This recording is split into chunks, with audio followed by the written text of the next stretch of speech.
सद्गुरुदेव भगवान की जय, श्री मौनी बाबा भगवान की जय, सद्गुरुवे नमः। शिवोहम। हनुमान जी कह रहे हैं, रे मात मोहि दिजय कछु चिन्हा, जैसे रघुनायक मोहि दिन्हा। चूड़ामणि उतारे तब दयऊ, हरख समेत पवन सुत लयऊ। हनुमान जी ने कहा, हे माता, मुझे कोई चिन्ह पहचान दीजिए जैसे श्री रघुनाथ जी ने मुझे दिया था। तब सीता जी ने चूड़ामणि उतार कर दी। हनुमान जी ने उसको हर्षपूर्वक लिया। सीता जी हनुमान जी द्वारा लंका जलाने के कार्य से प्रसन्न होकर कहने लगी, हरिमो मेरो प्यारो हनुमान, जराई आयो लंका। सतयोजन सागर लांघो, सिंहिका लंकिनी ने बाध्यो। एकई मुष्टिका मारो तानी, हरि मेरो हनुमान जरायो लंका। लंका में खोजतु डालो, जाते भगत विभीषण बोलो। जाने कर लीन्ही पहचान, जराई आयो लंका। दिय मुदरी लोके आयो फल, खायो बागु जारो। हरि के फूके सबई मकान, चूड़ामणि लेके जाओ। स्वामी को सबरी चुनाओ। सद्गुरुदेव भगवान की जय हो। सीता जी ने हनुमान जी को विदा करते समय गमगीन होकर कहने लगी, हे हनुमान, आप प्रभु श्री राम जी से कहना, आपने इंद्र के बेटे के द्वारा मुझे जब प्रताड़ित किया गया तब उसका एक नेत्र फोड़कर उसे दंड दिया था। अब मुझे इस कष्ट से आज तक मुक्ति को नहीं कराया है। हे माता, धैर्य रखो, मैंने भी तो उन्हीं की कृपा से लंका जलाई है। मास दिवस महु नाथ न आवा, तो पुनि मोहि जियत नहीं पावा। हनुमान जी ने सीता जी को अनेक प्रकार से समझाकर धीरज बधाया। फिर चरणों में सिर नवाकर श्री राम जी के पास गमन किया। चलत महाधुनि गर्जस भारी, गर्भस्रवहि सुनि निश्चर नारी। नाधि सिंधु यही पारहि आवा, शब्द किलकिला कपि न सुनावा। चलते समय उन्होंने महाध्वनि से भारी गर्जना किया, जिसे सुनकर राक्षसों की स्त्रियों के गर्भ गिरने लगे। समुद्र लाकर वे इस पार आए और उन्होंने वानरों को किलकिला शब्द हर्ष ध्वनि सुनाया। समुद्र के किनारे बैठे हुए सभी वानरों ने हनुमान जी का प्रसन्न मुख देखकर अपना नया जीवन माना। सभी ने मिलकर सभी बड़े प्रसन्न हुए। सभी रास्ते में हनुमान जी से लंका का समाचार पूछने लगे। फिर तब मधुबन भीतर सब आए, अंगद सम्मत मधु फल खाए। रखवारे जब वर्जन लागे, मुष्टि प्रहार हनत सब भागे। सभी ने मधुवर ब्याह करके अंगद के साथ मधु और फलों का सेवन किया। रखवालों को रोकने पर भी नहीं माने, उनको मार पीट करके भगा दिया। मधुबन का मुखिया दधिमुख ने सुग्रीव के पास जाकर मधुबन को अंगद आदि वानरों द्वारा उजाड़ने का सारा समाचार सुना दिया। सुग्रीव मन में सोचने लगा, बिना सीता जी की सुधि लाए कोई जौ न होती सीता सुधि पाई। मधुबन के फल सब कहीं न खाई। मधुबन में प्रवेश भी नहीं पा सकता था, फल और मधु की तो बात ही छोड़ दो। उसी समय सभी यूथपतियों ने आकर श्री राम सुग्रीव आदि को वंदन किया। दया निधान श्री रामचंद्र जी सभी से हर्षित होकर मिले और सकुशल समाचार पूछा। जामवंत का सुनु रघुराया, जा पर नाथ करहु तुम दाया। जामवान कहने लगे, हे प्रभु, जिस पर आपकी कृपा है वही सब प्रकार से प्रसन्न है। उसी पर देवता, मनुष्य और संत सभी मेहरबान रहते हैं। उसी को विजय श्री मिलती है। हे प्रभु, आपकी कृपा से हमारा जीवन आज सफल हो गया है। नाथ पवन सुत किन्हीं जो करनी, सह सहु मुख न जाई सोई बरनी।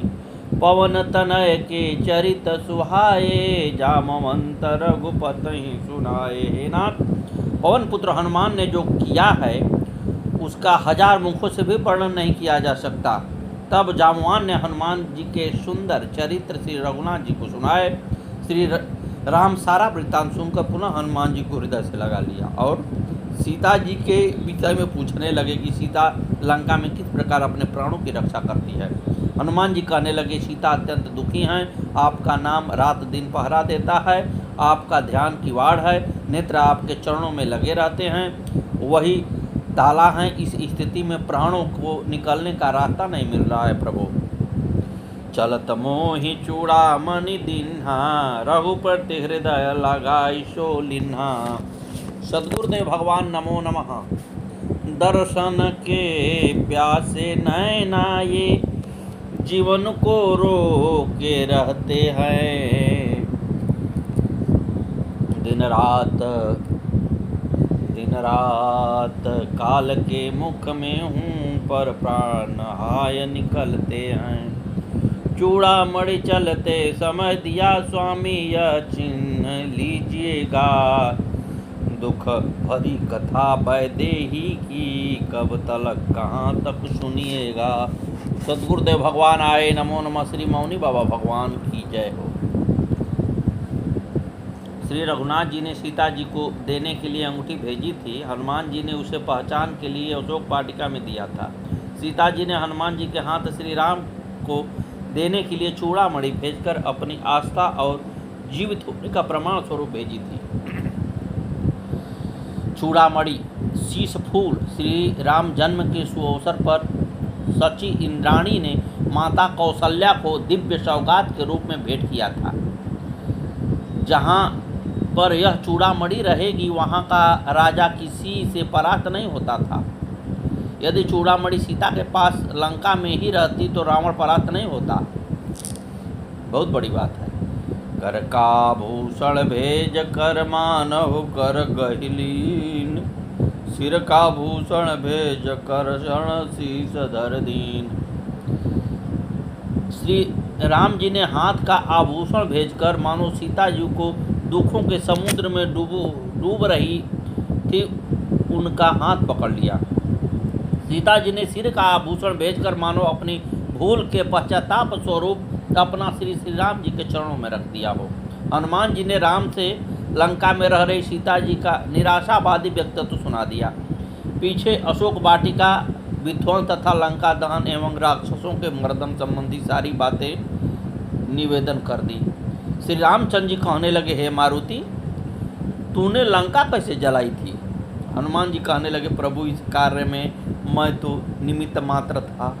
राक्षसों ने ही मेरी पूंछ में आग लगा दी थी। लंका में आग किसने लगाई? हनुमान जी कहने लगे, प्रभु रावण के आदेश से मेरी काया को अंग भंग करने को राक्षसों ने मेरी पूंछ में रुई कपड़े बांधकर घी तेल डालकर आग लगा दी थी। आग से बचने के लिए मैं भागता फिरा और भागने से लंका में आग लग गई। प्रभु आग लगाई थी आपके प्रताप ने, रावण के पाप ने, सीता माता के संताप ने और मेरे पाप ने। हनुमान जी कहने लगे, हे प्रभु, सीता माता की मुक्ति का शीघ्र उपाय करिए। निमिष निमिष करुणानिधि जाहि कलप समबीत, बेगी चलिए प्रभुवानी भुज बल कल दल जीत। हे करुणानिधान, उनका एक एक पल कल्प के समान बीत रहा है। अतः हे प्रभु, तुरंत चलिए और अपनी भुजाओं के बल से दुष्टों के दल को जीतकर सीता जी को ले आइए। सीता जी के दुखों को सुनकर श्री राम जी के नेत्रों में आंसू भर आए। कहने लगे, हे हनुमान, तन मन और वचन से मेरा आश्रय लेने वाले व्यक्ति स्वप्न में भी दुखी नहीं हो पाते। कह हनुमंत विपति प्रभु सोई, जब तब सुमिरन भजन न होई। हे प्रभु, आपका विस्मरण ही जीवन के दुख का कारण होता है। श्री राम जी कहने लगे, हे हनुमान, इस समाचार के बदले तेरा क्या उपकार करूं? हे पुत्र, मैं तुमसे कभी ऋणी नहीं हो सकता हूं। मेरा आशीर्वाद है, तुम सर्वत्र पूजित रहोगे। सद्गुरुदेव भगवान की जय हो। सर्वत्र पूज्य हनुमान, शीश पै आशीष ते, शीश पे आशीष ने तो जगदीश धारी धर, कर पै भूधर धर उड़े आसमान हो। सेवक संदेशक हो राम के महान, किंतु कष्ट व्यक्त भक्त का भी करते कल्याण हो। अर्चना आराधना के अनोखे ही देव तुम, सब जाति मानती है ऐसे दयावान हो। घर घर पूजते हैं चित्र भी पवित्र मान, कोई ग्राम है नहीं जहाँ न हनुमान हो। श्री राघव के अमृतमय वचन को सुनकर हनुमान प्रसन्न होकर के चरण पर प्रेमाकुल त्राहि त्राहि भगवन, चरणों में गिरकर रक्षा करो की पुकार करने लगे। भगवान बार बार अपने दोनों हाथों से हनुमान जी के सिर पर हाथ रखकर उठा रहे हैं, परंतु हनुमान जी उठकर खड़े नहीं हो रहे हैं। श्री राम पुनः प्रसन्न होकर लंका के समाचार पूछते हैं और हनुमान जी सकुचा का सारा वृत्तांत सुनाकर सीता माता की मुक्ति हेतु श्री राम से निवेदन करते हैं। सद्गुरुदेव भगवान आए नमो नमः। श्री शंकर भगवान कहते हैं, हे उमा, जिसने श्री राम का स्वभाव जान लिया है उसे भजन के अलावा कुछ भी नहीं सोचता है। सभी बानरगण श्री राम के जय जयकार करने लगे हैं। उसी समय श्री राम ने कपिराज सुग्रीव से कहा, आप शीघ्र ही प्रस्थान करने की तैयार हो जाइए, अब देरी का कोई काम नहीं। सद्गुरुदेव भगवान की जय। कपिपति बेगी बुलाए, आए जूत पजूत, नाना बरन अतुल बल बानर भालू बरूट। सुग्रीव के आदेश से अमित बलशाली असंख्य बानर भालू अनेक झुंडों में आने लगे। सभी श्री राम के चरणों में प्रणाम करते हैं। श्री राम सभी को कृपा दृष्टि से देखते हैं। इस प्रकार असंख्य बानर भालुओं का दल चल दिया। सुंदर शकुन होने लगे। माता सीता जी के वाम अंग फड़कने लगे। रावण को अपशकुन होने लगे। किलकार मार कर कीच कटक, सागर के तट को जाता था। आकाश धूल धूसरित हुआ, दिन कर्ण दृष्टि में आता था। मुखरित हो उठा मेदिनी तल, खल दल में खल बल हलचल है। जय घोष विश्व में गूंज उठा, हर्ष्यमान सुरमंडल है। सभी योद्धा पर्वत वृक्ष लेकर, कोई भूतल पर कोई आकाश में होकर दौड़ चलने लगा। सद्गुरुदेव भगवान की जय। भगवान राम अति हर्ष से सुग्रीव के साथ सेना के बीच में आ रहे हैं। समस्त बानरगण गजराज के समान बड़े डील डवाले वाले इच्छानुसार रूप धारण करने वाले थे। वे सब बड़े वेग से उछलते कूदते गरजते और फल तथा मधु खाते दक्षिण दिशा को चल दिए। इस प्रकार से अतुल पराक्रमी बानर श्रेष्ठ श्री रघुनाथ जी के सामने हम आज ही रावण को मार डालेंगे ऐसा कहते हुए जा रहे थे। हनुमान और अंगद के कंधों पर जाते हुए ये दोनों रघुश्रेष्ठ ऐसे शोभामान हो रहे थे मानो आकाश मंडल में नक्षत्रों से सुशोभित सूर्य और चंद्रमा हो। बानर भालुओं के सिंहनाद से दिग्पाल भी थर थर काँप रहे थे। ऋचिकरहि दिग्गज डोल, मही गिरिलोल सागर खर भरे। मन हरख सब गंधर्व सुर मुनि नाग किन्नर दुख टरे। कट कट ही मर कट बिकट भट, बहु कोटि कोटि न धावहि। जय राम प्रबल प्रताप, कौशल नाथ गुण गण गावहि। दिशाओं में हाथी चिखाड़ने लगी, पृथ्वी डोलने लगी, पर्वत चंचल हो गए और समुद्र खलबला उठे। गंधर्व देवता मुनि नाग किन्नर सब के सब मन में हर्षित हुए कि अब हमारे दुख टल गए। अनेकों करोड़ भयानक बानर योद्धा कटकटा रहे हैं और करोड़ों ही दौड़ रहे हैं। प्रबल प्रताप कौशलनाथ श्री रामचंद्र जी की जय हो ऐसा पुकारते हुए वे उनके गुण समूहों का गान कर रहे हैं। सद्गुरुदेव भगवान की जय।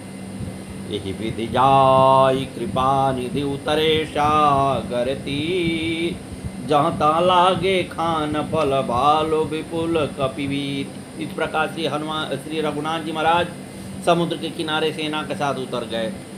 बानर भालू जहाँ तहाँ फल खाने लगे। समुद्र के किनारे छावनी डाल दी गई। जहाँ निशाचर रही सशंका, जब ते रारी गयो कपिलंका। निज निज गृह सब करहि विचारा, नहीं निशिचर कुल के रउबारा। लंका में जब से हनुमान जी ने मार काट की थी और जला दिया था, उसी समय से सभी सोचने लगते हैं कि अब राक्षसों के कुल का नाश होगा। अपने नगरवासियों की पीड़ा को सुनकर मंदोदरी रावण से हाथ जोड़कर कहने लगी। क्या कह रही है? रे कंतहर कहरि सन परिहरो मूर्खहायति हित धरो। हे स्वामी, श्री हरि से विरोध त्याग कर मेरी बात को ध्यान से सुनकर धारण करो। आप उनके दूत के कारनामे देख चुके हो। उनकी याद आते ही राक्षसों के गर्भ गिर जा रहे हैं। तासु नारी निज सचिव बुलाई, पठवो कंत जो चहो भलाई। अपने मंत्री को बुलाकर उसकी स्त्री को उसके पास तुरंत ही भेजने की व्यवस्था कर दीजिए। हे नाथ, आपका कुल कमल वन के समान है। सीता उस वन को नष्ट करने को जाड़े की रात है। जब तक आप सीता को वापस नहीं लौटाएंगे तो शंकर जी और ब्रह्मा जी भी आपकी सहायता नहीं कर सकेंगे। राम मान यही गण सरिस निकर निशाचर भेक, जब लगी ग्रसत न तब लगी जतनु करहु तजिते। श्री राम जी के बाण सर्पों के समूह के समान हैं और राक्षसों के समूह मेढक के समान। जब तक वे इन्हें ग्रस नहीं लेते तब तक हठ छोड़कर उपाय कर लीजिए। मंदोदरी की वाणी को सुनकर संसार प्रसिद्ध अभिमानी रावण हंसने लगा, कहने लगा, स्त्रियों का स्वभाव सचमुच ही डरपोक होता है, मंगल में भी भयभीत होती हैं। हे मंदोदरी, तुम्हारा मन बहुत ही कमजोर है। यदि मरकटों बंदरों की सेना आती है तो वह हम राक्षसों का भोजन है। राक्षसों का भोजन हो जाएगा। जिसके भय से लोकपाल भी कांपते हैं, उसकी स्त्री भयभीत हो रही है। यह बड़ी हंसी की बात है। अस कही भी हंसी ताही उर लाई, चले सभा ममताय अधिकाई। मंदोदरी हृदय कर चिंता, भयउ कंथ पर विधि बपरीता। रावण मंदोदरी को हृदय से लगाकर समझाकर राज दरबार को चल दिया। मंदोदरी सोच रही है कि पतिदेव रावण पर अब विधाता प्रतिकूल हो गए। सद्गुरुदेव भगवान की। अवसर जान विभीषण आवा, भ्राता चरण शीर्ष ते ही नावा। रावण के भ्राता विभीषण उस समय आए जब रावण ने यह समाचार सुना कि शत्रु की सेना समुद्र पर आ गई है। उसी समय विषय में मंत्रणा हो रही थी कि क्या किया जाए। तभी मंत्री कह रहे थे, जितहु सुरासुर तब श्रम नाही, नर बानर के ही लेके माही। हे राक्षसराज, आपने देवताओं और राक्षसों को जीत लिया है, फिर ये मनुष्य और बानर किस गिनती में हैं? विभीषण ने यह सभी वार्ता आते समय सुन ली थी। मन में विचार किया कि शास्त्रों में राजा शासक के प्रति कहा है कि सचिव वैद गुरु तीन, जो प्रिय बोलहि भयास। राज धर्म तन तीन कर होहि बेगहि नाश। मंत्री वैद्य गुरु ये तीन यदि अप्रसन्न भय से आशा से हित की बात न कहकर प्रिय बोलते हैं, ठकुर शुभाति कहते हैं, तो क्रमशः राज्य, शरीर और धर्म इन तीनों का शीघ्र ही नाश हो जाता है। आज वही सिद्धांत हमारे शासक रावण के ऊपर लागू हो रहा है। विभीषण जी प्रणाम कर अपने स्थान पर बैठ गए और रावण की आज्ञा पाकर अपना विचार कहने लगे। हे भ्राताश्री, यदि आप अपना कल्याण, यश, शुभ गति और नाना प्रकार के सुख चाहते हो, सो पर नारी लीलार गोसाई, तजौ चौथ की चंद की नाई। तो पर स्त्री की ललाट को चौथ के चंद्रमा की तरह त्याग दो। अर्थात जो पुरुष अपने हित के लिए ऊपर के सुख चाहता है, जैसे मनुष्य चौथ के चंद्रमा को नहीं देखते, उसी प्रकार पर स्त्री का मुख नहीं देखना चाहिए। भैया, आप क्रोध को त्यागें, क्योंकि वह सुख और धर्म का नाश करने वाला है। धर्म का सेवन कीजिए, क्योंकि वह सुख और सुयश को बढ़ाने वाला है। हम पर प्रसन्न होइए, जिससे हम पुत्र और बंधु बांधवों से जीवित रह सके। इसी दृष्टि से मेरी प्रार्थना है कि आप दशरथ नंदन श्री राम के हाथ में मिथिलेश कुमारी सीता को लौटा दें। उसी समय महापार्श्व राक्षस रावण ने कहने लगा, हे स्वामी, जो प्राणी हिंसक पशुओं और सर्पों से भरे दुर्गम वन में जाकर न विभिन्न मधु संप्रप्यं स नरो बलिसो भवेत, वही पीने योग्य मधु को नहीं पीता है वह मूर्ख है। अतः आप सीता का बालात भोग करो, क्योंकि विघ्न आएगा तो हम कुंभकर्ण इंद्रजीत के साथ खड़े होकर देवराज इंद्र को भी नहीं छोड़ेंगे। महापार्थ की बात सुनकर रावण कहने लगा, मुझे ब्रह्मा जी का शाप लगा है। एक बार मैंने आकाश मार्ग से अग्निशिखा के समान प्रकाशित होती हुई पुंजी कस्थला नाम की अप्सरा को देखा, जो ब्रह्मा जी के भवन की ओर जा रही थी। मेरे भय से लुकती छिपती आगे जा रही थी। मैंने उस समय बलपूर्वक उसका उपभोग किया। उसी दशा में वह ब्रह्मा जी के पास गई। उसकी दशा देखकर मेरा दुष्कर्म समझकर ब्रह्मा जी ने मुझे शाप दे दिया था। अद्य प्रभृति यामन्यां बाला नारी गमिष्यसि तदा ते सदधां मूर्धां फले अस्ति न संशय। आज से यदि तू किसी दूसरी नारी के साथ बलपूर्वक समागम करेगा तो तेरे मस्तक के 100 टुकड़े हो जाएंगे, इसमें संशय नहीं है। विभीषण आगे कहने लगे, यावन्न लंकां समभिद्रावन्ति बलिमुखां पर्वतकूटमात्रां दष्टायुधैश्व नखायुधास्त्रः प्रदीयतां दशरथाय मैथिली। जब तक पर्वत शिखर के समान ऊंचे बानर जिसने दांत और नख आयुध हैं लंका पर चढ़ाई नहीं करते, तभी तक आप नंदन श्री राम के हाथ में मिथिलेश कुमारी सीता को सौंप दीजिए। यावन गृहीतिं शिरां शिवाणा रामे रीतां राक्षस पुंगवानां वज्रोपमां वायु समान वेगां प्रदीयतां दशरथां मैथिली। जब तक श्री रामचंद्र जी के चलाए हुए वायु के समान वेगशाली तथा वज्रतुल्यमान राक्षस शिरोमणि के सिर नहीं काट रहे हैं, तभी तक आप दशरथ नंदन श्री राम की सेवा में सीता जी को समर्पित कर दीजिए। हे भ्राताश्री, आप श्री राम को मनुष्य के राजा ही मत समझो, वह सब लोगों के स्वामी और काल के भी काल हैं।